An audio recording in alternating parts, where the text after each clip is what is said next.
Aleluia, irmãos. Louvado seja Deus, né, por esse momento. Realmente, como foi dito desde o início aí pelo irmão Ricardo, é sem dúvida para os crentes.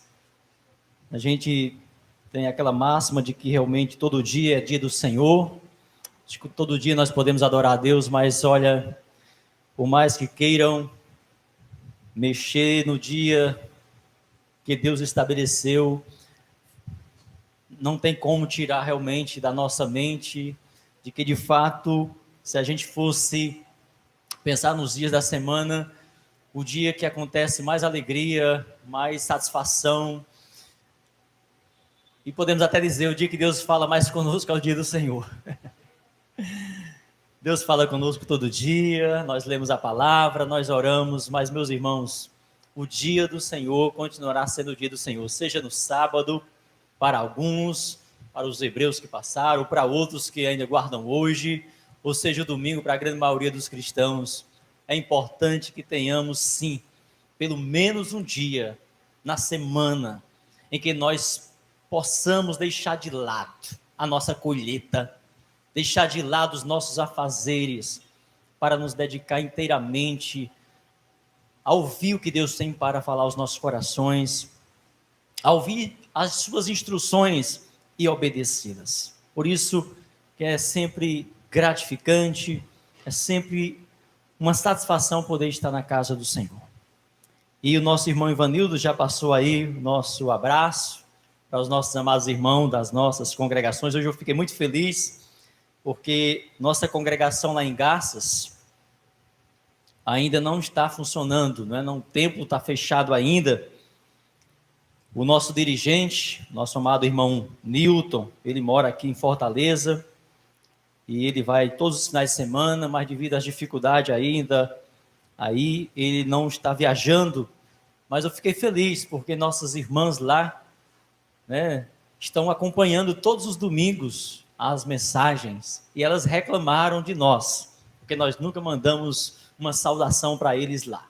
Então, a nossa saudação mais uma vez aqui, e a razão é simples, é porque a congregação é parte integral do corpo aqui. Então, quando nós saudamos a Igreja Batista de Montese, quando nós fazemos menção à Igreja Batista de Montese, automaticamente nós estamos fazendo menção às nossas congregações, em Garças, em Amontada e em Vajota. Que Deus abençoe nossos amados irmãos e nossos dirigentes em nossas congregações. Nós temos hoje, visitando-nos pela primeira vez, o nosso irmão José de Almeida.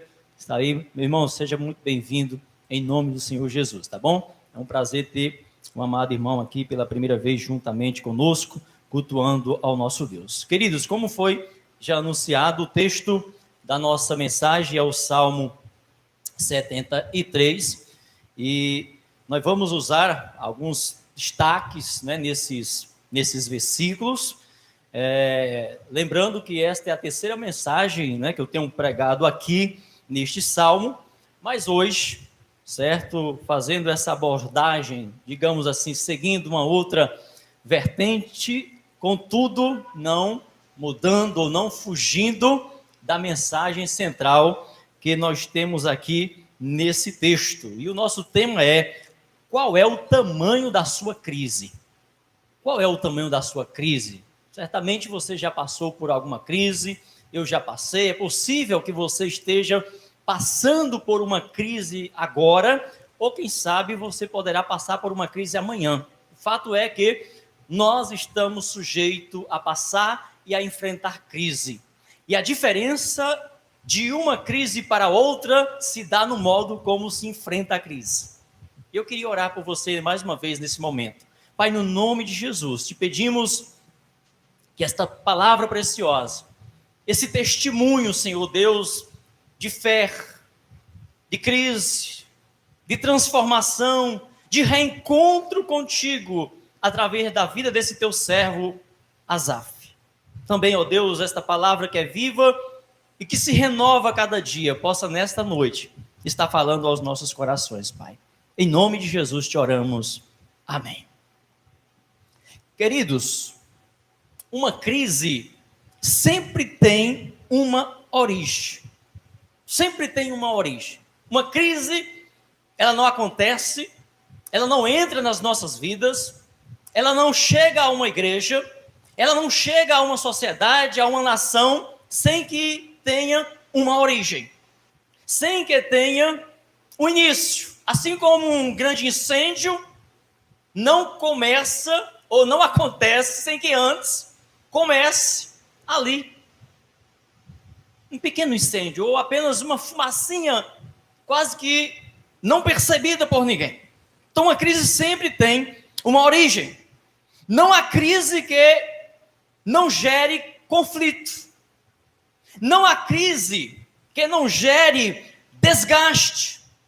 Não há crise que não gere questionamento, desentendimento, perda.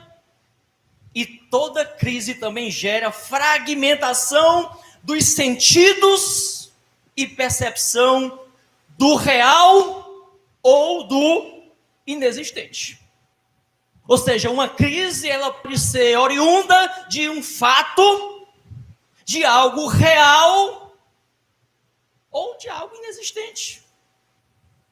Tiago nos alerta para uma possível fonte de crise em nossas vidas, quando ele diz o seguinte, abra sua Bíblia em Tiago, capítulo 4, versículo 1 ao 3, ou acompanhe aqui pela projeção, ou fique à vontade.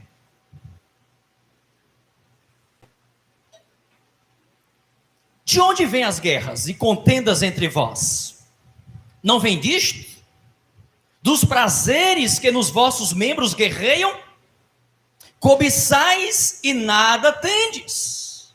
Matais e invejais, mas não podeis obter o que desejais. Combatei e guerreai. Nada tendes porque não pedis, pedis e não recebeis, porque pedis mal, para o gastardes em vossos prazeres. Você perceba que o que Tiago está dizendo resulta sempre em crise. A nossa busca pelos prazeres, a nossa busca por satisfação, muitas vezes, é resultado de uma crise. É resultado de algo incompleto em nós, mesmo conhecendo o Senhor. Qual a fonte, irmãos, da crise de Asaf? Em que consistia? A crise, quando ele entrou naquele questionamento. Podemos dizer, a priori, que foi não ter o que desejava ter, na comparação que ele fez com o que os ímpios tinham. Ou seja, ao fazer esta comparação do desejo de possuir algo, e ele sendo um servo de Deus, e ao observar os ímpios, ele começou a entrar em crise.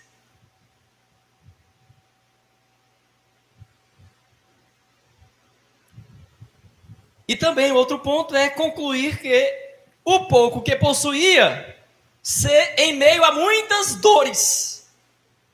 O pouco que ele tinha, se comparado com o que os ímpios tinham, ele faz a comparação, puxa, os ímpios têm abundância e não sofrem nada, e não padecem nada, e eu tenho tão pouco, e ainda com aflição, e ainda com angústia.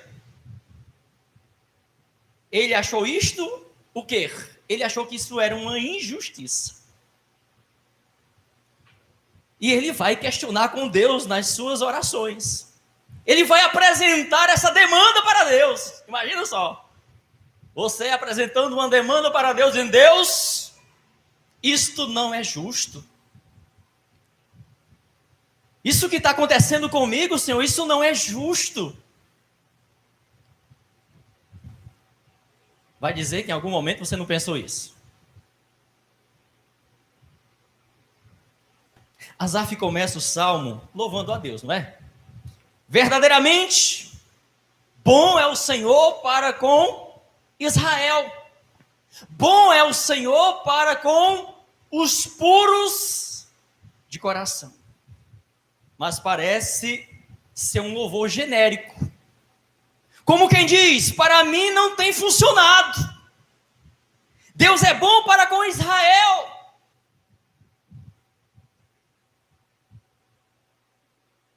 É possível que diante de um ensinamento, diante de uma pregação, diante de uma confirmação da bondade de Deus, da justiça de Deus, da providência de Deus, alguém esteja ouvindo e dizendo: comigo isso nunca aconteceu. Eu nunca experimentei essa bondade. Eu nunca experimentei essa bênção. Quanto mais eu busco a Deus, parece que mais aflito eu fico, mais angustiado, mais em crise eu entro. Mas ele diz que Deus é bom para com os limpos de coração. Mas quanto a mim, não tem funcionado. E aí, queridos, como é um testemunho, perceba que Asaf está contando o seu testemunho, o testemunho de ter passado, de ter enfrentado uma terrível crise. E ele vai dizer o porquê de quando ele estava dentro daquela crise, não estava funcionando para ele as ações desse Deus abençoador. E ele vai dizer o seguinte: Deus é bom para com Israel, Deus é bom para com os puros de coração, mas eu tive inveja dos ímpios. Eu tive inveja dos ímpios, vai dizer aí nos versículos 2 e 3. E do versículo 4 ao versículo 12, queridos irmãos, ele vai descrever as vantagens que ele dizia ter os ímpios em detrimento dos santos, dos que se consagravam a Deus. E é claro que Asaf está aí contando o seu testemunho do que ele passou. É claro que isto foi resultado, meu irmão e minha irmã, de sua crise, de sua batalha de oração e confinamento com Deus. Ele está falando da sua crise, do seu enfrentamento, crise esta que pode ser a sua neste momento. Você já duvidou de Deus? É provável que sim. Todos nós temos uma crise neste particular. Agora, queridos, preste atenção. O que é que Asaf vai descrever nesses versículos que nós citamos, do versículo 4 ao versículo 12? Ele vai colocar algumas vantagens que ele julga ter os ímpios em detrimento dos justos. Ele vai dizer que eles não sofrem aflições, que eles não têm angústia na morte, que não lhes falta nada. Ele vai fazer toda essa colocação. Mas aí depois, no mesmo salmo, ele começa a dizer das maldades do ímpio. Do que os ímpios são capazes, são maliciosos, são traiçoeiros, são enganadores. Se Asaf estava invejando o que os ímpios recebiam, mesmo eles andando nestes caminhos, então Asaf queria ser estes homens? Você quer ser este tipo de pessoa que anda de conforme Asaf descreve nesse salmo? Porque ele faz a descrição do que eles não sofriam, do que eles não sofriam, do que eles não padeciam. Mas Asaf vai dizer claramente quem são esses homens, qual o comportamento deles, o que não combina absolutamente em nada com o comportamento, com a vida moral e ética de um crente, de um cristão que teme ao Senhor. Então, queridos, nesse seu pensamento, ele vai rasgar mesmo o seu coração e vai falar da crise que estava passando. E quão profunda era esta crise, que ele diz que foi perdido o tempo em que ele passou se consagrando ao Senhor. Que crise terrível, né? Você passar um certo tempo servindo a Deus, se consagrando a Deus, e chegar um momento em que você vai dizer assim, dentro da sua crise: olha, foi tudo em vão. Quando eu olho para fora, vejo que eles são mais felizes do que eu. Esse era o sentimento que estava na alma de Asaf, quando em algum momento na história da sua vida, ele se coloca diante de Deus nessa luta em oração. Então esse testemunho de Asaf não foi algo que aconteceu simplesmente num ambiente de reclamação. Tanto é que ele vai dizer: se eu tivesse dito isso para o teu povo. Ele não disse isso para ninguém. Essa crise de Asaf não atingiu a congregação que ele fazia parte. Ele era um homem temente a Deus, mas ele tinha crise. E ele sabia que se esta sua crise, se este seu questionamento chegasse ao ouvido de alguns que não era tão reflexivo quanto ele, eles poderiam entrar numa crise muito maior do que a dele. Por isso que está ali inserido nesse salmo, esse testemunho belíssimo, deste homem que teve uma batalha de oração. Isso é que nós podemos chamar de uma batalha de oração. De um homem, de um servo com Deus. apresentando estes questionamentos. Ele era verdadeiro no seu questionamento, irmãos. Ele era honesto. O irmão Ivanildo colocou hoje na bela mensagem que ele transmitiu: prefere os homens que choram do que os homens que mentem, né? Asaf não era mentiroso. Asaf chorou muito. Asaf se angustiou muito diante desta reflexão que ele fez da sua vida. E esse choro verdadeiro, esse choro legítimo, esta crise real diante de Deus, sem contaminar os outros, Deus sempre vai dar livramento. Deus sempre vai ajudar, meus irmãos, porque Deus conhece as nossas fraquezas. Se você está passando por uma crise, segura ela. Não contamina outro não, meu amado. Segura, vai diante de Deus. Apresenta a Deus a tua crise. Ou então convida um irmão que você entende, seu irmão de fé. Se é uma pessoa que vai te ajudar e diz que está passando por essa crise, chama ele para orar contigo, pede oração ao pastor, chama para orar, mas não sai contaminando, porque depois talvez você se arrependa, você tenha um encontro real com o Senhor, e aquela pessoa que você contaminou, talvez não tenha a mesma fé, talvez não seja tão reflexivo, porque as pessoas reflexivas entram em crise. Mesmo assim, é melhor ser reflexivo do que ser uma pessoa, deixa a vida me levar, a vida leva eu.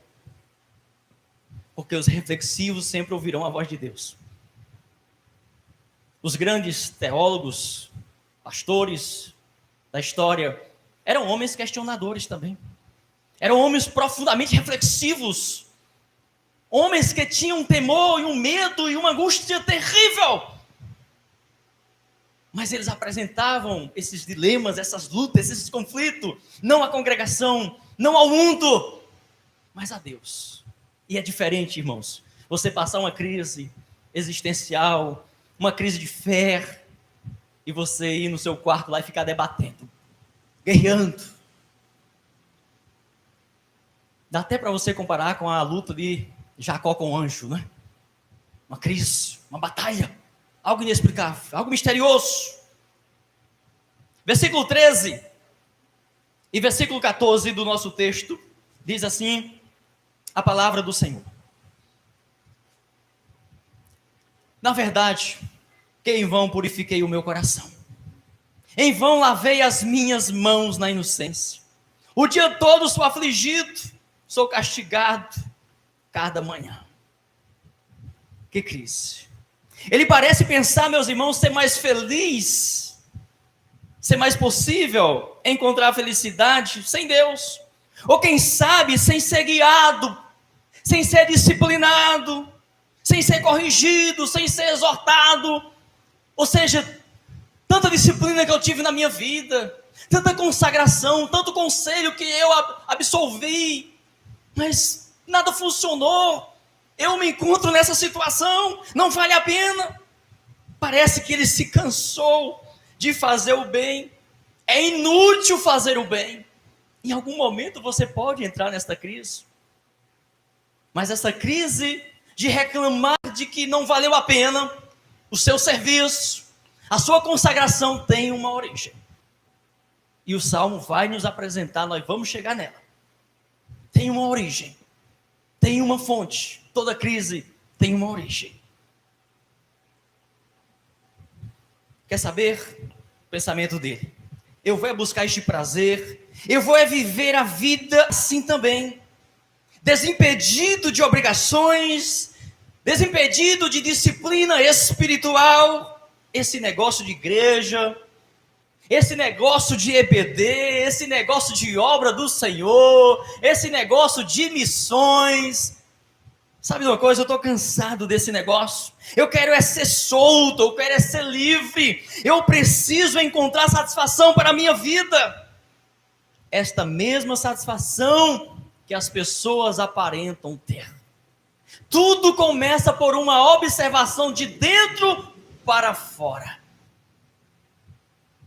E queridos irmãos, quem veio deste mundo, quem passou pelo chicote de Faraó, depois de limpo, depois de ter um encontro com o Senhor, olhar de dentro da Canaã celestial, e olhar para o Egito, de onde ele foi açoitado, de onde ele foi humilhado, e de repente passar a ter inveja dos ímpios, e achar que o que vale a pena é essa vida solta, é essa vida livre, que se pode fazer tudo, e desprezar as disciplinas do Senhor, desprezar as correções, as exortações do Senhor.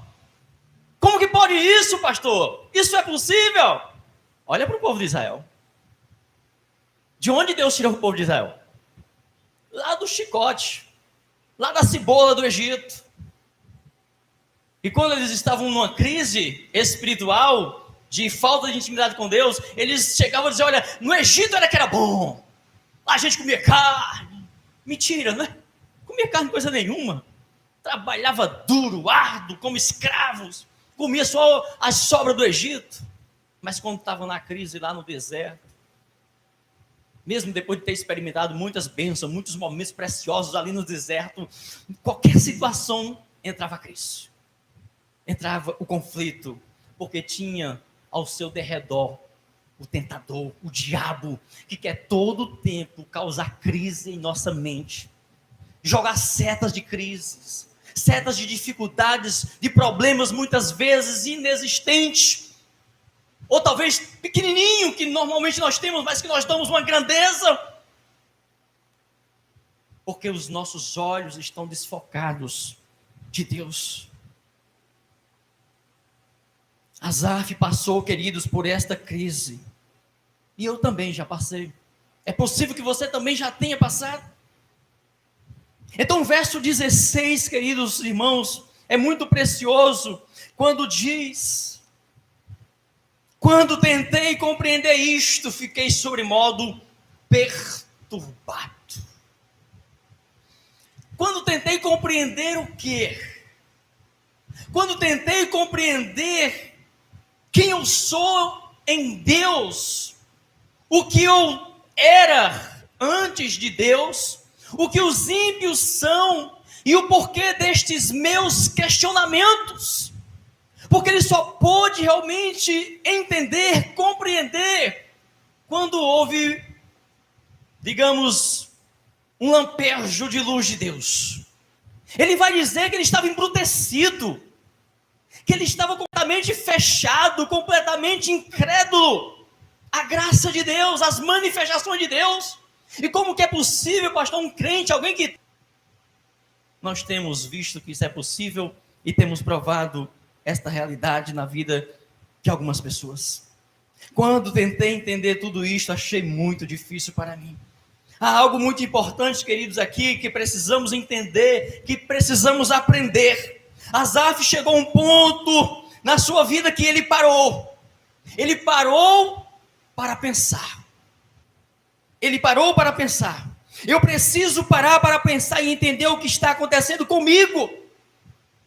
Então eu não posso, meus irmãos, nós não podemos vencer uma crise que estamos passando sem que antes a gente pare, a gente reflita, a gente entre na presença de Deus. Não é pecado, não é errado fazer os seus questionamentos para Deus. Aqui nós temos esse belo testemunho de alguém que entra nessa crise, mas que ao invés de contagiar a congregação do seu povo, está aqui. Princípio para nós, para nos ensinar como nós devemos enfrentar, como nós devemos encarar a nossa crise, onde nós devemos buscar socorro, onde nós devemos buscar alívio para as nossas tensões. Isso é importante, porque a primeira coisa que devemos fazer quando entramos ou quando estamos passando por um tempo de cansaço, de esgotamento espiritual, de frustração, seja em que área for, mas principalmente espiritual, é parar para pensar. É parar, queridos, para refletir, ao invés de seguir em frente, sem vencer aquela crise, ou jogá-la para debaixo do tapete, como água, deixa para lá. Não! Nós temos que enfrentar, bater de frente com a nossa crise, porque outras poderão vir, e se nós já tivermos vencido, resolvido aquela, então ela não vai mais interferir nessa que está para chegar. Mas o que acontece com muitos é que preferem simplesmente se acomodando ir se acostumando, e nessa acomodação, que vai gerando esfriamento devido à crise, não ter sido resolvida, não ter obtido resposta, de repente chega um tempo difícil, chega uma conversa de alguém que está na mesma situação e vai corroborar também para que aquela crise ela possa ter mais vida, principalmente dentro desse campo, né, da espiritualidade. Está num conflito. Deus existe, Deus é real, vale a pena, céu, será que o céu existe mesmo? Esse negócio de inferno, de fogo que não se apaga, de chorar, de choro, de ranger de dentes, acho que isso não existe mesmo não, isso é conversa, isso é mitologia, isso é fábula. E aí pega um cara aqui, né, bem articulado e começa, é verdade, cara, tu descobriu isso agora, já descobri isso faz tempo. Pronto, para ele é como se tivesse encontrado a resposta, mas ele não encontrou a resposta, nós sabemos. Ele encontrou uma parte mais funda do poço. Por que eu estou assim? É importante você refletir. Por que eu estou agindo desse jeito? Você não pode deixar a vida te levar, meu irmão. O posicionamento de quem quer que... Aquele posicionamento, olha, o que tem que ser, será. Não me parece ser um posicionamento correto de alguém que sabe que vai prestar conta de si mesmo a Deus, que vai prestar conta da sua vida a Deus. Olha, pastor, o que tem que ser, será. Posicionamento do fatalismo. Não. É verdade. Você não vai mudar os planos de Deus, você não vai mudar o que está dentro da economia de Deus, mas Deus tem um plano especial, Deus tem um direcionamento muito direto, muito especial para a sua vida, que você não conhece plenamente. E por isso que você não pode deixar o que tem que ser será, ou deixar a vida, o tempo resolver as suas crises, os seus problemas. Não. Nós temos que apresentar a Deus, ainda que seja questionando, ainda que seja dizendo, Senhor, eu não entendo. E chorar diante de Deus. E parar diante de Deus.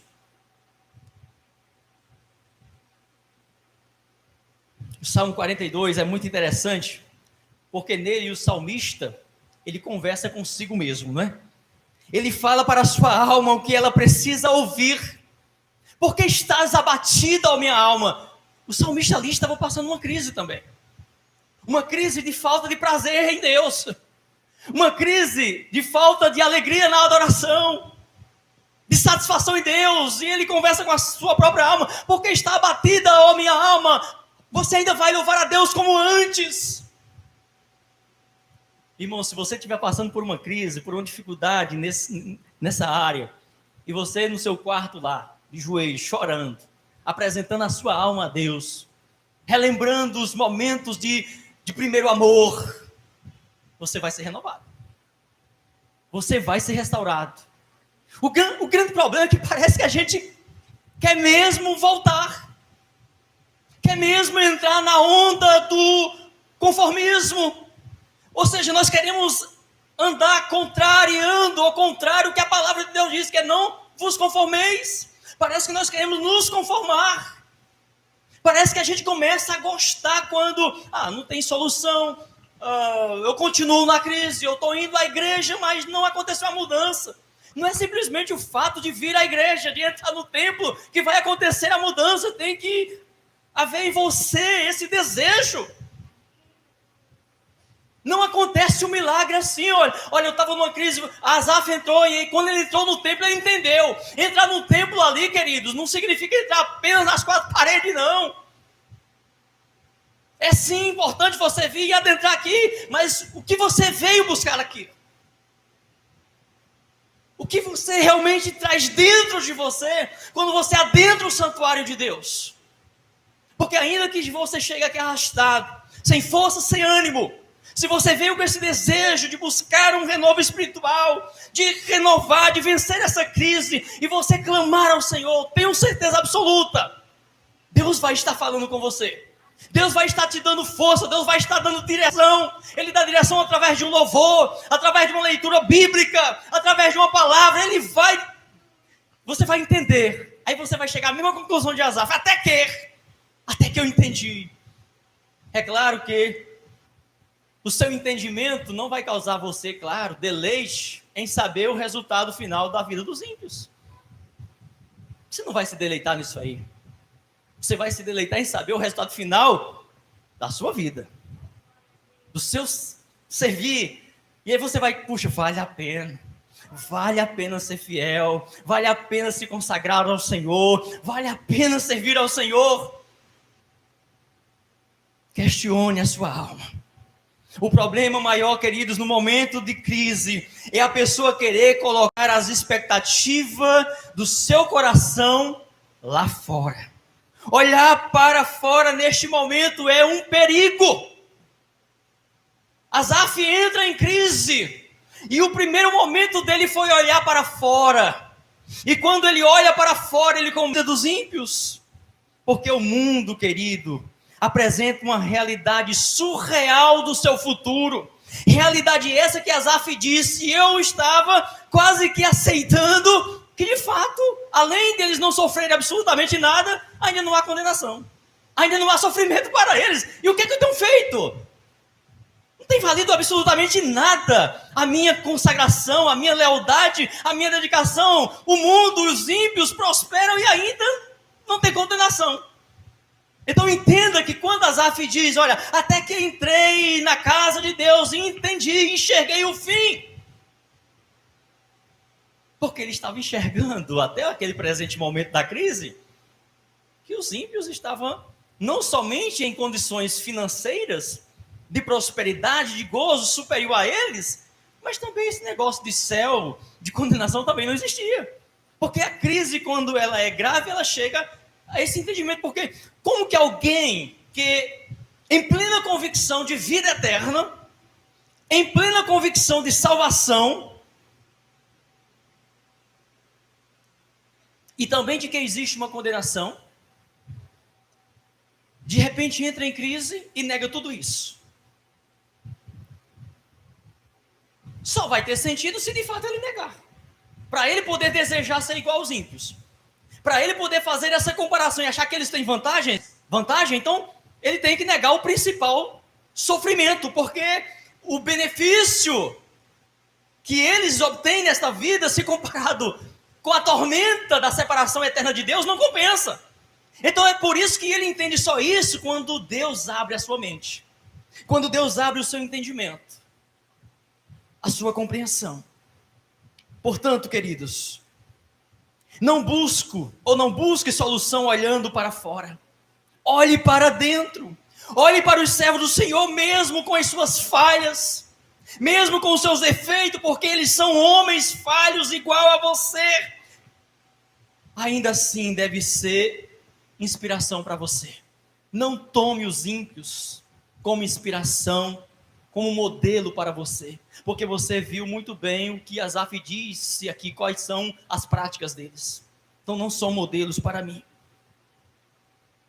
Não se esqueça, Asaf era crente. Alguém que aprendeu desde cedo as sagradas letras, os sagrados mandamentos do Senhor. Querido irmão, querida irmã, não coloque as suas expectativas em coisas, em prazeres efêmeros. Olhe para o alto, como o salmista diz lá, né? Ergo os meus olhos para o alto, de onde me vem o socorro. Olha para o mundo, pode olhar. Será que vai vir do mundo o seu socorro? Será que vai vir do mundo a sua plena satisfação, a sua alegria?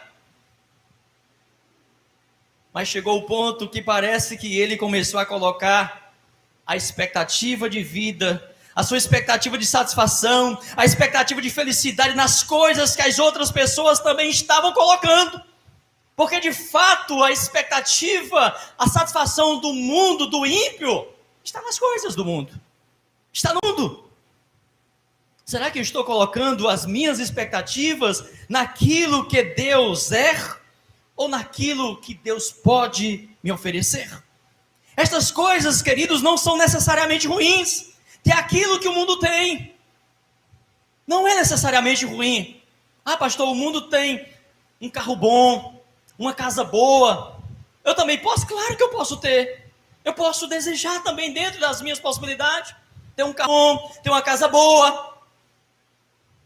ter estabilidade, ter um bom emprego, não é ruim. Então você não está desejando por fazer essa contrapartida com os ímpios, por uma questão de que, puxa, eles têm e são tão felizes, eu vou ter também e eu vou ser feliz. Não é assim. O mundo, de fato, busca satisfação, busca alegria nessas conquistas. Nós, como servos do Senhor, a nossa alegria, a nossa plena satisfação, a nossa felicidade não está no que Deus pode nos dar, não está nas conquistas desses bens materiais, que, como disse, nenhum mal vai nos fazer se tivermos a possibilidade de possuir sem querer. A nossa alegria, a nossa satisfação, a nossa expectativa de vida não esteja neles, não esteja nas coisas. Estas coisas não são necessariamente ruins. O grande problema é quando a nossa alegria está condicionada a elas. Nisto consistia a grande diferença entre Zaqueu e o jovem rico, não é verdade? A satisfação, a alegria daquele jovem estava nos bens que ele possuía.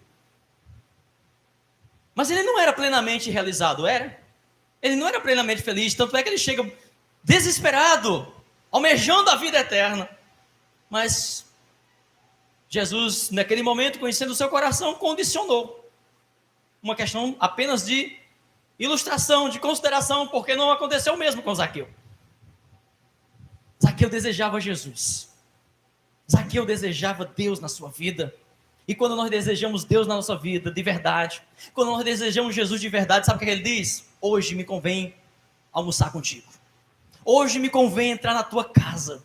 Hoje me convém levar você a vencer essa tua crise, essa tua angústia, essa tua situação,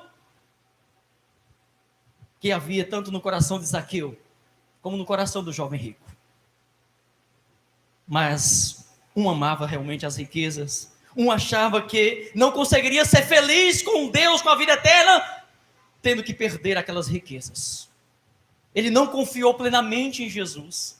E quando nós perdemos, meus irmãos, mesmo já sendo crente, essa plena satisfação, essa plena alegria em Cristo, pode ter certeza, nós vamos buscar coisas. Nós vamos tentar preencher com outras coisas, materiais, prazeres, satisfação. E alguns se enveredam em labirintos escuros da prostituição, do sexo, da pornografia, da imoralidade, e está buscando satisfação, alegria para a sua alma, porque perdeu o encanto, a beleza da fé que um dia lhe fazia louvar e exaltar e glorificar. Se permitiu ser vencido por a crise que estava afligindo a sua alma, ao invés de ter a humildade de entrar. Até que entrei. Entrar na casa de Deus, entrar na presença de Deus, às vezes é trabalhoso. Às vezes é preciso vencer alguns obstáculos. E este é o problema. É que toda crise, para se vencer, tem que vencer obstáculo. Tem que vencer realmente lutas. Então, queridos, eu começo a buscar a Deus, não por Deus, não pelo que Ele é, mas eu começo a buscar a Deus com a intenção de que Ele possa assim me preencher, Ele possa assim me satisfazer, me dando aquilo que eu necessito, aquilo que eu preciso, para que eu possa verdadeiramente encontrar a felicidade e a satisfação. Isso digo daqueles que estão com Cristo, estão com Deus, mas que estão entrando numa crise. Como a sua satisfação não está mais sendo plenamente em Deus, em Cristo, na palavra, no prazer de congregar, então ele vai ter que buscar outras satisfações. E aí, quando você lê a história do povo de Deus, você vai ver o povo de Deus entrando em pesadas idolatrias. Pesadas idolatrias. Próximo mês nós vamos começar uma série de mensagens falando sobre esse declínio do povo de Deus, ali na história de Israel, na história do povo de Deus, ali sobre a regência ou a condução dos juízes, e nós vamos ver realmente esse sobe e desce do povo de Deus, constantemente esse ciclo de queda, esse ciclo de pecados, de desvio. enquanto eles estavam bem com Deus, enquanto eles estavam ali adorando, servindo, aceitando a exortação, aceitando a correção, estava tudo maravilha. De repente eles enveredavam nas mais profundas e tenebrosas trevas de pecados, de idolatria, de desvio, de afastamento de Deus. Talvez fosse isso que estava acontecendo com Asaf no momento de crise. Mas graças a Deus que ele teve a ousadia de parar e pensar, que é o que muitos não fazem hoje. Opa, o que está acontecendo comigo? Eu preciso entender isso. Por que que o meu coração está tão frustrado? Assim, por que que eu estou tão frio, tão indiferente aos feitos do Senhor, aos seus sinais, às suas manifestações? Eu não era assim. Alguma coisa está acontecendo de errado. E aí eu estou falando para quem teve, de certa forma, uma experiência com Deus. Então você tem que parar para pensar, poxa, eu não era assim. Eu tinha sede de Deus. Eu tinha sede da palavra. Eu gostava, eu amava me congregar. Tenha coragem de enfrentar essa crise, meu irmão. Tenha humildade de assumi-la. E de clamar a Deus. E de desejar. Não se permita seguir em frente.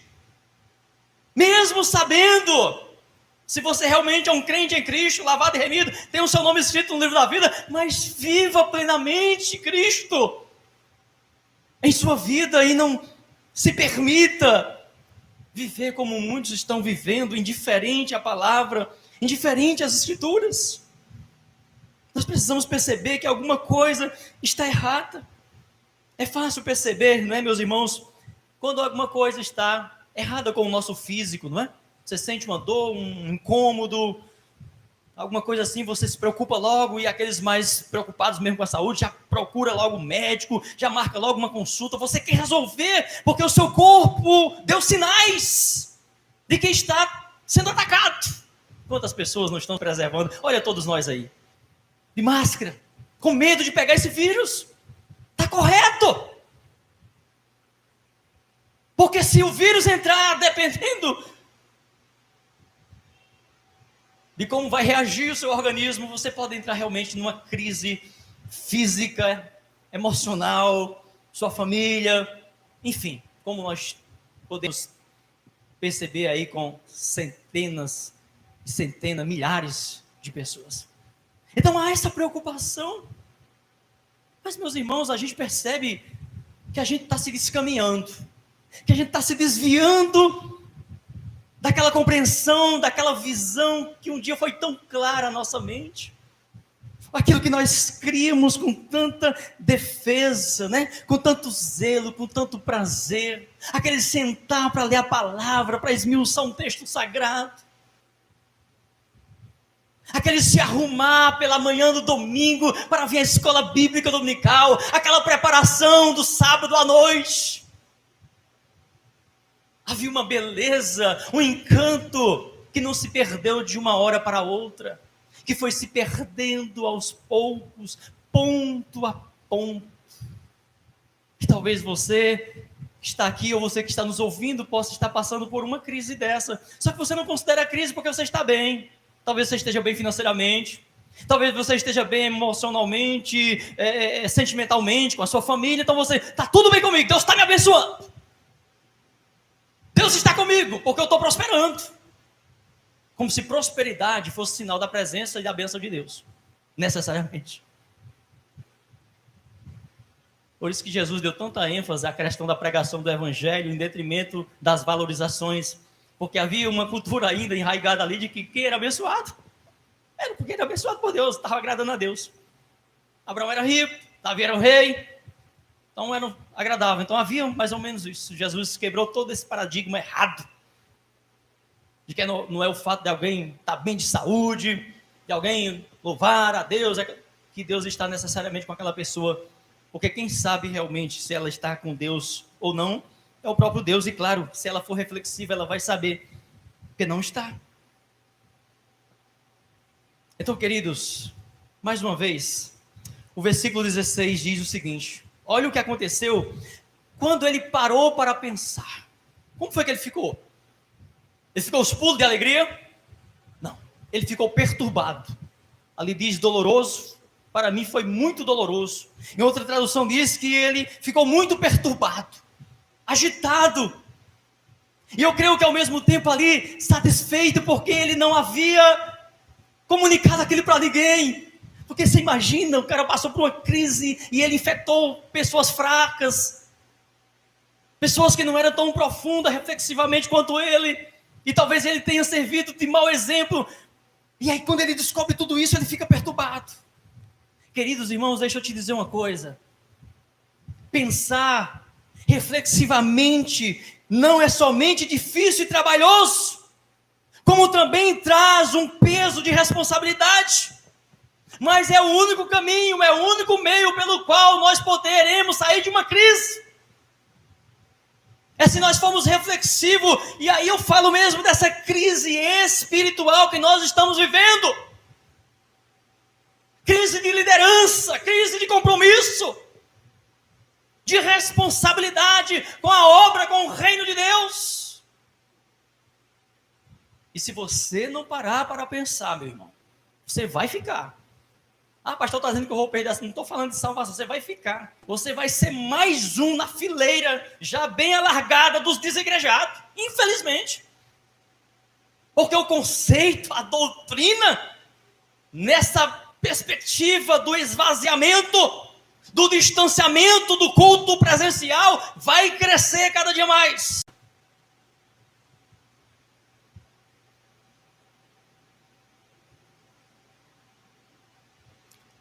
Nessa sua parada aconteceu o que acontece muitas vezes e que acontecerá sempre com os crentes reflexivos. Acontece o que já aconteceu comigo e talvez já aconteceu com você, ou poderá acontecer hoje. Ele teve um encontro com Deus. Esse encontro, meus irmãos, com Deus aconteceu, podemos dizer, a partir de duas perspectivas. Para aqueles que já nasceram de novo, ele teve um encontro de renovo, de restauração. Para aqueles que não experimentaram ainda o novo nascimento, para que ainda não tiveram, aqueles que não tiveram ainda a alegria de ter o seu nome escrito nos céus, nesse momento de reflexão, nesse momento de busca, vai acontecer o encontro com Deus. E eu creio que você que está aqui nessa noite, você que nos ouve, você quando estava lá no mundo, você que era envolvido com coisas que você bem sabe, e você começou a refletir, você começou a ouvir a palavra de Deus, você tinha um conceito completamente diferente do que você tem hoje, porque você teve aquele encontro com Deus, você começou, e aí quando você fez aquela análise, você disse, puxa, eu estou perdido, eu estou caminhando para as trevas, e aí aconteceu o milagre. Você teve um encontro com Deus e você passou a enxergar a Bíblia, você passou a enxergar a igreja do Senhor Jesus com os olhos de Deus, com os olhos de amor e de graça de Jesus. Mas é possível que você que teve esse encontro, você que experimentou o novo nascimento, teve os seus olhos abertos, saiu das trevas para a luz, é possível que você entre numa crise semelhante à crise de Asaf, e volte talvez os mesmos questionamentos, porque os tempos mudaram. É possível que você tenha tido um encontro com o Senhor Jesus há 10 anos, 20 anos atrás, antes de tudo que está acontecendo hoje. Porque, meus amados irmãos, nós estamos vivendo realmente um tempo de muita prova nesta área da espiritualidade, de muitas setas, de muito ataque de inimigo. Então, se você não vigiar, se você não estiver realmente adentrando a presença de Deus, fechando a sua porta e orando a Cristo, clamando ao Senhor, você pode entrar numa crise parecida. E eu vou dizer parecida com o quê? Parecida com alguém que já teve a experiência de entrar numa depressão, por problemas físicos, problemas de saúde, e ela perde completamente o prazer. Lá no Icó, quando eu pastoreava lá, teve um irmão que entrou numa crise. Aquele irmão amava futebol. Aquele irmão, tudo dele era o Flamengo. E um dia ali na casa dele, disse, pastor, podia ter o Maracanã aqui no Icó hoje, com o Flamengo jogando aqui, e eu não sentiria o mínimo de prazer, de desejo de ir. Porque a depressão tirou completamente a alegria, o prazer dele de viver. Espiritualmente, o crente pode entrar numa crise dessa. Se ele não vigiar, se ele não cortar as arestas, e não vencer esses dardos inflamados que o maligno joga constantemente, ele pode entrar numa crise pesada. E pode ter certeza, você conhece alguém que espiritualmente um dia entrou numa crise, e às vezes essa pessoa passou anos nessa crise. Às vezes ela passou anos nessa crise. Talvez você até sentasse perto dela, talvez você fosse até íntimo, e você achou normal, que era natural. É semelhante à pessoa que tem um desejo de suicídio, né? Você nunca acha que a pessoa vai cometer o suicídio, né? Ah, besteira da cabeça dela, isso é normal. E aí, de repente, nós não podemos ser indiferente à dor do outro, meu irmão. Nós não podemos ser indiferente a uma reclamação, a um sentimento. Nós temos que chegar juntos, nós temos que orar. Agora, é claro que a gente precisa ouvir. E se você está passando por uma crise de dúvida, de angústia, e você tem sido honesto, mas não tem ainda vencido, procure ajuda espiritual. Temos aqui na igreja 3 pastores, temos aqui na igreja um corpo diaconal, temos aqui na igreja irmãos preparados para sentar com você, para orar com você, para discipular você naquilo que você tiver alguma dificuldade. Mas nunca diga que não tem ninguém para te ajudar. Nunca diga que ninguém me ajudou, eu vou sair. Você pode ser instrumento nas mãos de Deus. Às vezes a gente prefere sair mesmo, né? E a gente sempre justifica que a crise está acontecendo na vida do outro. Está acontecendo isso, está acontecendo aquilo, é uma crise, é um problema. Mas às vezes é com a pessoa não tem humildade de dizer, olha, o problema está comigo. Eu preciso de oração, eu preciso ser tratado, eu preciso conversar. Mas a gente fica lançando, ora, se o problema é no outro e eu estou tão bem espiritualmente, glória a Deus, como já disse para alguns irmãos que assim me procuraram, amém, meu irmão. Deus vai usar você para ajudar esse irmão que está na crise, que está sofrendo. Então, se Deus está despertando você, se Deus está te levantando, então vamos junto comigo, para a gente ajudar esse amado irmão. Mas ao invés de juntar-se a gente, prefere sair. Todo mundo está querendo ajudar? Todo mundo está querendo socorrer quem está com a crise? A crise não se resolverá saindo de um lugar para outro, porque a crise está dentro de nós. Nessa sua parada aconteceu isso, irmãos. Ele teve esse encontro. Quando? Versículo 17, diz aí a palavra de Deus. Olha o que diz o versículo 17. Até que entrei no santuário de Deus. Então entendi o fim dos ímpios. Ele compreendeu, queridos, que os ímpios não são felizes. E ainda que eles desfrutem de alguma prosperidade, o fim deles não compensa. Asaf estava em crise de que não valia a pena fazer o bem, crise de que não valia a pena servir a Deus, pois quanto mais ele servia, mais a sua alma era afligida, enquanto os ímpios prosperavam e nada sofria. Será? Claro que não. Claro que não, irmãos. Asaf estava errado. Não é assim, nós sabemos que os ímpios sofrem sim. Nós sabemos que o homem no mundo ele é afligido sim, ele é angustiado, e você é prova disso. O crente é crente hoje, na maioria das vezes, porque um dia a sua alma estava aflita, angustiada, vazia, e ele ouviu o santo evangelho de Jesus e creu. Então não venha me dizer, Asaf, que o ímpio é feliz, que o ímpio é mais abençoado, que o ímpio é mais próspero do que o que serve a Deus, de maneira nenhuma. A pessoa mais abençoada, mais próspera na face da terra é aquele que serve a Deus fielmente. Agora, se o seu prazer, se a sua alegria, a sua satisfação está em possuir o que os ímpios, que nem todos, é uma minoria que possui, porque é interessante, porque não olha para aqueles que estão sofrendo, para aqueles que não têm nem o que comer, para aqueles que não têm nem uma casa para morar. Inveja a vida dele, meu irmão que está em crise. Inveja a vida dos mendigos que estão sofrendo, mas a gente só tem a tendência de olhar para aqueles que trabalharam, que ralaram muito para chegar lá. E Asaf ficava olhando. Mesmo assim, queridos irmãos, que adianta ganhar o mundo inteiro, disse o Senhor Jesus? Que adianta a prosperidade do mundo inteiro e perder a sua alma? perder a sua vida. Asaf estava em crise. Não.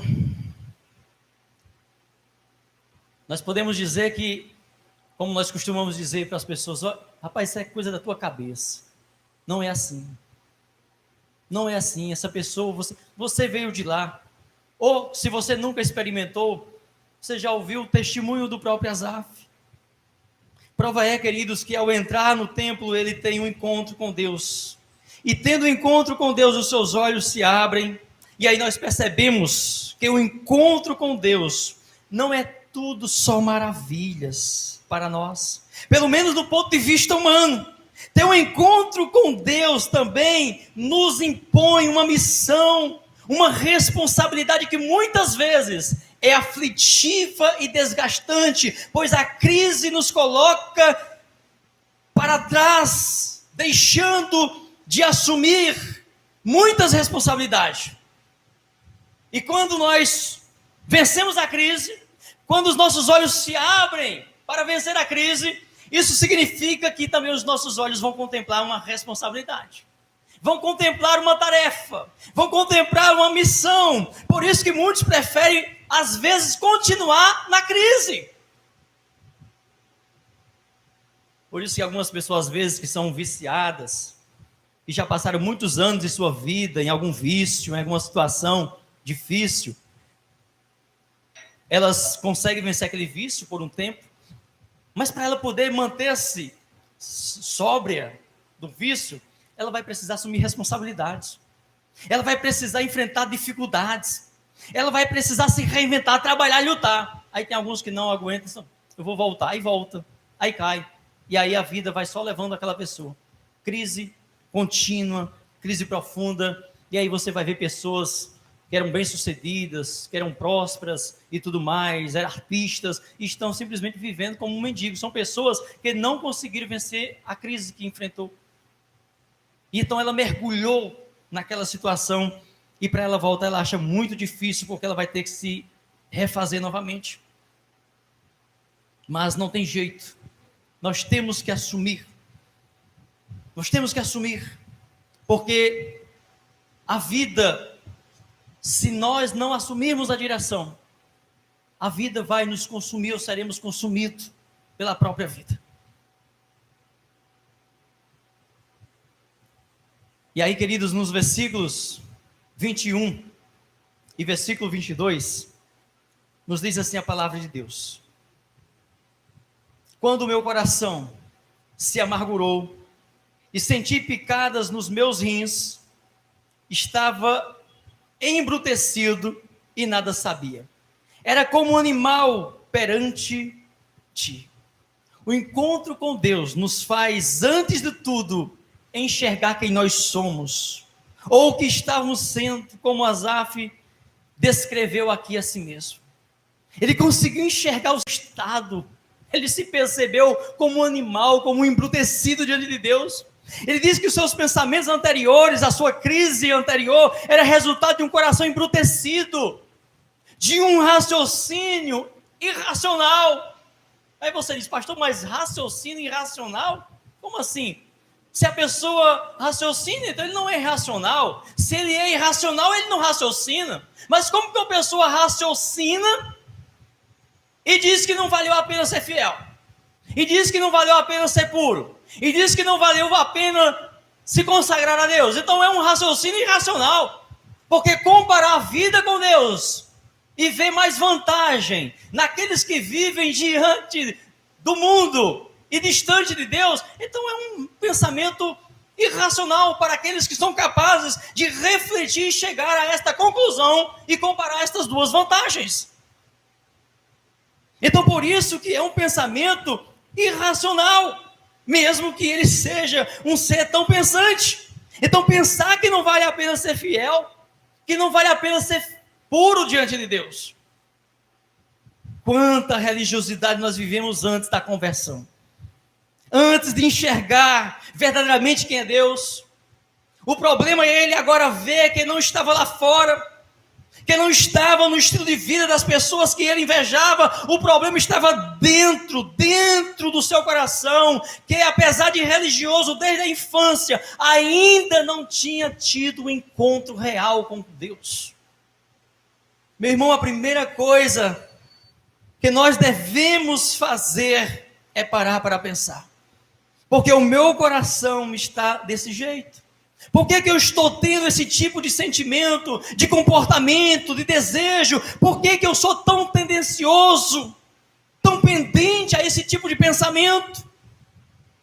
Mas é sempre mais fácil a gente culpar os outros, não é, pelos nossos erros. E muitas vezes em uma crise, nós começamos a culpar outros. E até o próprio Deus.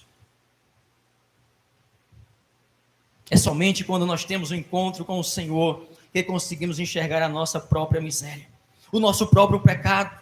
E aí você pode lembrar, trazer à sua memória aquele encontro que Isaías teve com o Senhor, lá em Isaías capítulo 6, né? E ele estava numa crise, nos parece que ele estava numa crise, porque diz lá o texto que no ano em que morreu o rei Osias, ele entrou no templo, e lá ele teve uma visão gloriosa, estrondosa, majestosa. E diante daquela situação, daquela crise, talvez a crise de achar que era o único profeta, ou talvez de achar que era o único profeta que estava passando por uma crise, ele deu um encontro com Deus. Foi bom aquele encontro? Foi glorioso. Mas aquele encontro com Deus, aquele esclarecimento, aquela visão, trouxe também uma responsabilidade, trouxe também uma missão. E qual era a missão? Qual foi a missão? Pregar a um povo que não queria ouvir. Vai entrar em crise novamente. A crise só é vencida mediante a obediência a Deus.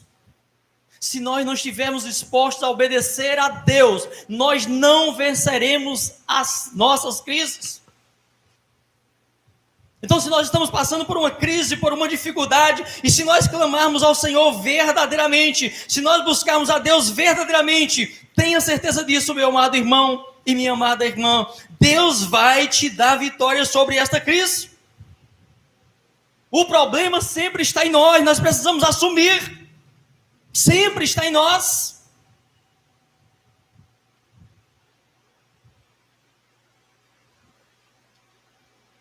A crise não está lá fora, o problema não estava nos ímpios. Os ímpios, o mundo, está vivendo a sua vida. Foi Asaf que levantou essa possibilidade, que levantou esta vantagem, cuja Bíblia nunca revelou, cuja Bíblia nunca diz.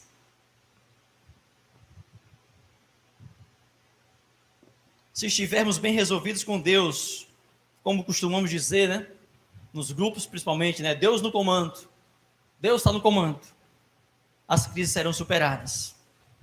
O problema são as nossas expectativas que colocamos nas coisas e até em pessoas. A gente fica sonhando com algo que julgamos que ao conquistarmos, ao tomarmos posse, nós seremos verdadeiramente felizes, nós seremos verdadeiramente realizados, nós seremos plenamente satisfeitos. E aí nós fazemos aquela nossa lista. E aí, dependendo se você é jovem, se você é solteiro, se você é casado, você fica colocando. Aí o jovem às vezes olha, se eu tivesse um namorado eu era mais feliz aqui na igreja, se eu tivesse um namorado eu era mais feliz aqui na igreja, se a minha esposa fosse assim, se o meu esposo fosse assim, se os meus filhos, e aí vem outras coisas, se eu tivesse um carro para vir para a igreja, é tão duro vir de ônibus, o Uber está muito caro, mas é muito difícil. Nós começamos a projetar, nós começamos a colocar o motivo que resultaria na nossa plena satisfação, na nossa plena alegria, se nós tivéssemos o que o outro tem. E aí a gente começa a desanimar. E começa muitas vezes até receber visão. A visão de que a vontade de Deus é que eu fique em casa mesmo, ele não me deu condição para ir para a igreja.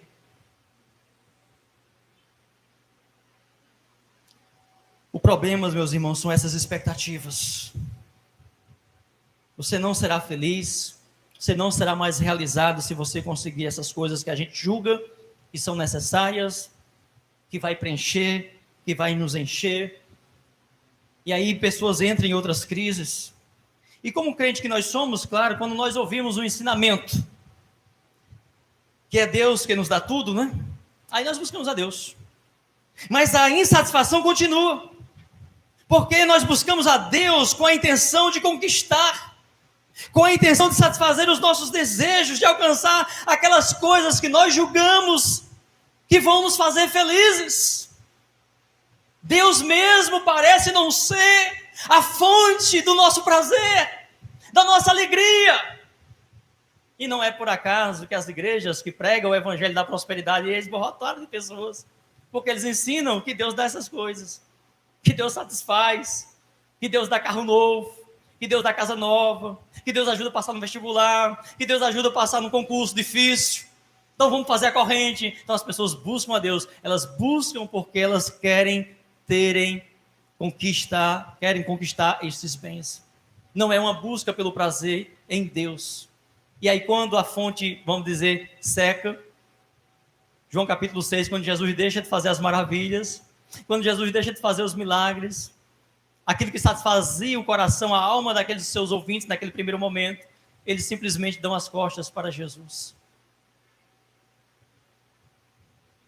Ele é o meio pelo qual eu acho que vou alcançar tudo aquilo que eu quero. Ele vai me satisfazer e aí o meu coração continua embrutecido, continua em crise, porque enquanto a sua satisfação estiver sendo em outras coisas, inclusive usando Deus para alcançá-las, você vai estar correndo eternamente em uma esteira de insatisfação. Não sai do canto, todo o tempo querendo, todo o tempo buscando satisfação. Nosso relacionamento com Deus às vezes se assemelha, né? Um relacionamento que algumas pessoas têm com o seu chefe, com alguém que você procura agradar para poder ser bem-quisto, para poder crescer, para poder galgar um espaço melhor, um salário melhor. Tem alguém que às vezes tem um relacionamento com Deus bem parecido, ou seja, Senhor, eu fiz isso, Senhor, eu estou fazendo aquilo, Senhor, eu estou sendo tão fiel, olha, Senhor, o Senhor não está vendo não? E são ensinados aí. Pode cobrar de Deus. Se você for fiel, pode cobrar, que Deus tem a obrigação de lhe abençoar.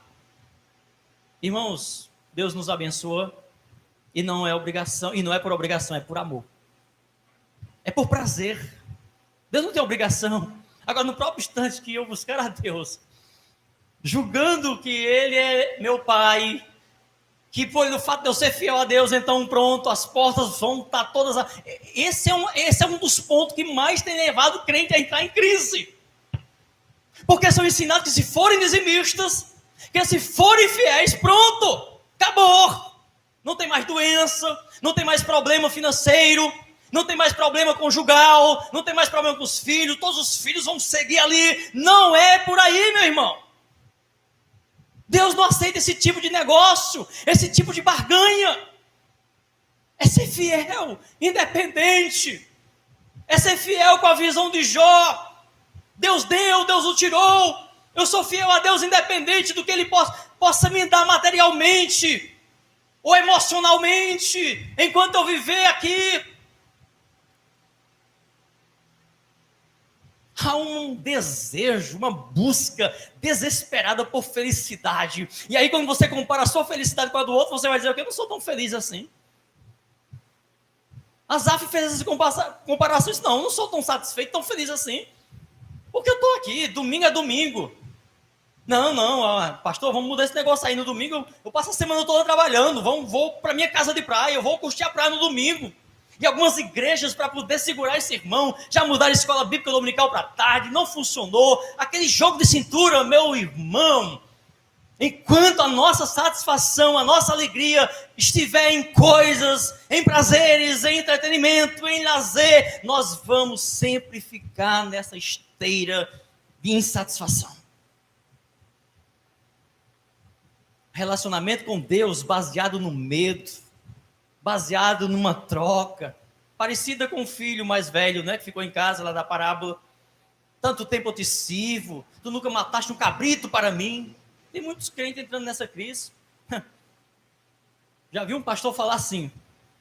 Tem alguns pastores que dizem aí que ser pastor ou pregar a palavra é como se fosse o filé mignon da vida. Pois se é desse jeito, então para mim só sobrou os ossos. Insatisfeito. queria ter uma vida próspera, porque...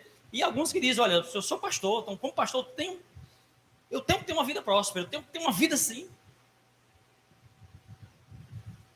E é fácil ensinar a igreja, não é, quando se pensa dessa maneira, quando se olha dessa maneira erroneamente para as Escrituras.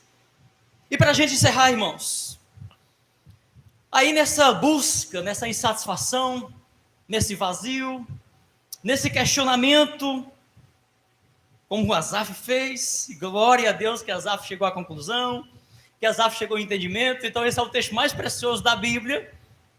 O problema é que as pessoas não estão buscando a Bíblia. O problema é que as pessoas estão querendo moldar uma Bíblia ao seu próprio modo, que ela se adeque aos seus desejos, à sua vontade. Porque se você se voltar para esse texto aqui, vai responder muitas crises que nós estamos passando dentro desse contexto. E aí, queridos, muitos seguem os desejos de seus corações. Sai de um relacionamento e entra no outro, mas as coisas continuam na crise. Porque o problema está no coração. São chamados ídolos do coração. Quando não estamos bem com Deus aqui dentro, as coisas lá fora parecem chamar muito a nossa atenção. Eu tenho plena convicção de que não é um banco confortável, botar uns acolchoamentos, que vai fazer você ser mais feliz e permanecer aqui na nossa igreja. Eu tenho certeza que não vai lhe dar plena satisfação, pleno prazer de estar aqui dentro. Não é dizendo em que está sendo aplicados dízimos e oferta da igreja que vai fazer de você um dizimista. Eu não sou dizimista nessa igreja porque ela não é clara. Porque ela não explica em que está sendo gastado os dízimos, em que está sendo aplicado. Então não vou ser. Você não seria. Não é o caso da nossa igreja, né? Que todos os irmãos sabem a finalidade de tudo que entra. Mas tem aqueles que colocam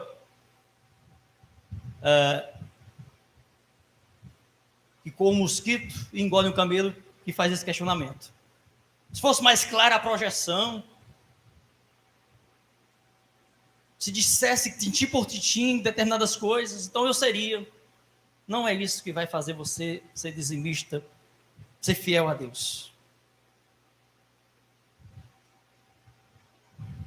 Não é uma galera legal e despojada, retiros de jovens, viagens.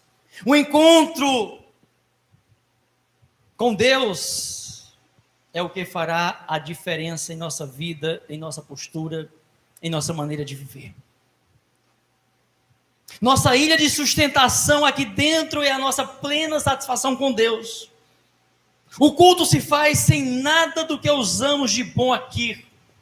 E que há muitos anos atrás, ou alguns anos atrás, não tínhamos nada do que nós temos hoje, que gera, de certa forma, um conforto para nós. Como os ar-condicionado, que não estamos usando agora.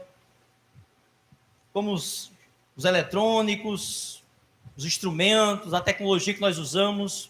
Nada disso nós tínhamos alguns anos atrás. E éramos muito felizes sem servir a Deus. Nada disso faz com que, de fato, o culto aconteça como ele tem que acontecer. Somos muito gratos a Deus, muito mais pelos irmãos que operam, que tocam esses instrumentos. Mas o culto a Deus acontece sem nada disso. Sem instrumento, sem bateria, sem projeção, sem filmagem, sem ar-condicionado, sem microfone. Muitas vezes nós estamos inconscientemente procurando nos projetar, procurando nos satisfazer como igreja, ou achando que atrairá pessoas a Cristo. Essas coisas. Se alguém for atraído a Cristo por algo menos do que o Evangelho, mais cedo ou mais tarde, essa pessoa vai entrar em crise, essa pessoa vai entrar em uma insatisfação, porque essas coisas não satisfazem plenamente.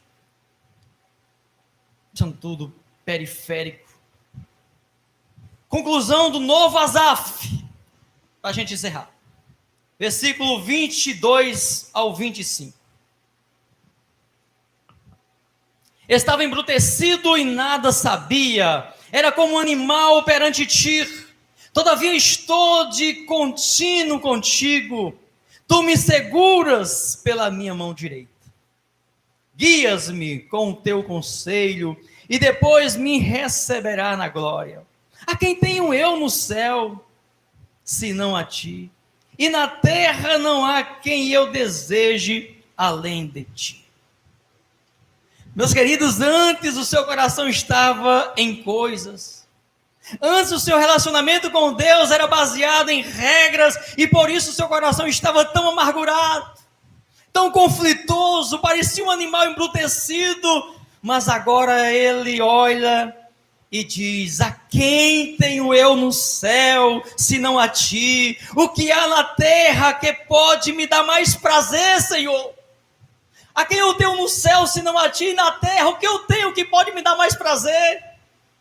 Ou seja, o prazer de Asaf não é mais nos bens que ele invejava nos ímpios, que ele desejava, mas o prazer dele era contemplar Deus na glória, e contemplar Deus no seu relacionamento diário com ele. Veja a mudança de ação, meus irmãos, quando os nossos desejos e sentimentos comungam com o Senhor. Não paramos de sofrer, não. As aflições continuam, mas em tudo Deus é louvado. Veja o versículo 26. A minha carne é o meu, e o meu coração desfalecem, mas Deus é a fortaleza do meu coração, e a minha força para sempre. Ou seja, resolver uma crise, sair de uma crise não significa deixar de sofrer, mas o sofrimento em comunhão com Deus, o sofrimento em entendimento com Deus é diferente, meu amado.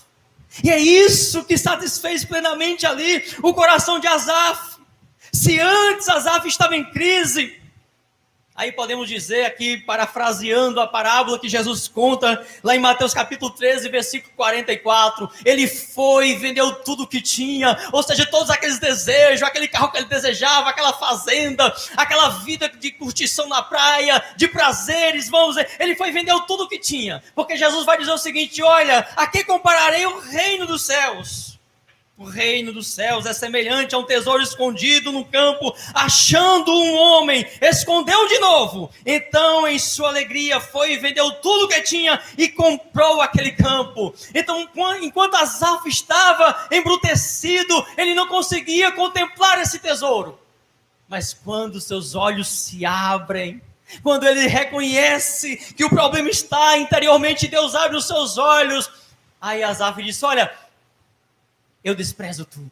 Como Paulo, olha, eu considero como esterco toda a minha grandeza, toda a minha riqueza, tudo o que tenho, pela excelência do Evangelho, pela beleza de Cristo. Jesus é este tesouro, Ele é a maior fonte de satisfação, Ele é a maior riqueza que satisfaz verdadeiramente a nossa alma manchada pelo pecado.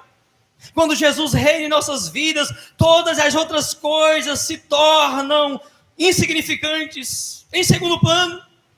O que você deseja? Tenho certeza de que, sendo você fiel a Deus, o seu desejo é bom, e você não vai usar Deus para conseguir o que você deseja. Devemos buscar ao Senhor apenas pelo que Ele é, meus irmãos, porque é bom estar aqui, é bom estar na presença de Deus, quer seja em meio a uma pandemia, quer seja sem pandemia, quer seja passando por uma situação difícil, quer seja permitindo um abraço, um aperto de mão ou não, ou somente com um olhar. É bom estar aqui na presença de Deus. É isso que Jesus diz na parábola. Não é uma troca irracional, pelo contrário, é muito racional para quem conhece a Deus, para quem tem um encontro com Jesus e vê como o seu maior tesouro. Jesus é esse tesouro, é Ele que traz plena satisfação para a sua vida. E eu espero que esta palavra, eu espero que esta mensagem, ela possa te despertar Ainda que você não saia daqui, ainda que você que está nos ouvindo não tenha a sua crise resolvida nesse momento, se você chegar em casa e dobrar os seus joelhos e apresentar a sua causa, apresentar a sua crise a Deus, eu tenho certeza absoluta que assim como Asaf venceu esta crise, você vencerá e você desprezará tudo aquilo que você tem almejado, tudo aquilo que você tem desejado, tudo aquilo que você tem colocado como algo que se possuísse, trazer plena satisfação, plena alegria para a sua vida. Você vai concluir que Deus, a quem eu tenho na terra senão a ti, Senhor, tu és a minha alegria, tu és a minha plena satisfação. Não é o prazer, não é o sexo, não é as sensações da vida que vai te trazer plena satisfação. É Jesus, o tesouro que você precisa receber. Deus abençoe a tua vida. Convido a você a ficar de pé nesse momento, para nós orarmos, encerrando o culto nesse instante. Pai, em nome de Jesus, nós te damos graças, ó Deus, pela tua bondade, pela tua misericórdia.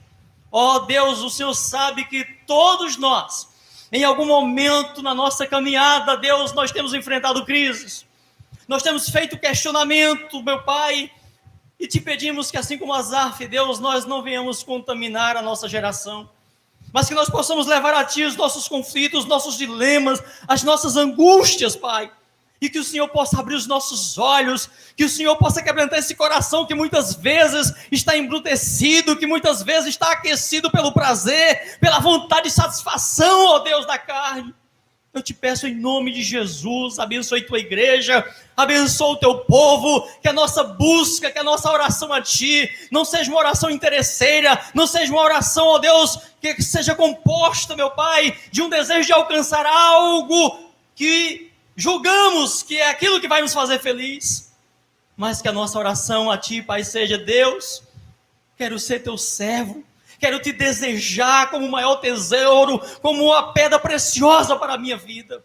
Deus, em nome de Jesus, abençoa a tua igreja, abençoa o teu povo, Pai, fortalece a nossa fé, nos dá ouvidos para ouvir a tua voz, para ouvir a tua palavra, Senhor, e perdoa, Pai, por tua graça, bondade e misericórdia, os nossos descaminhos dos teus santos caminhos.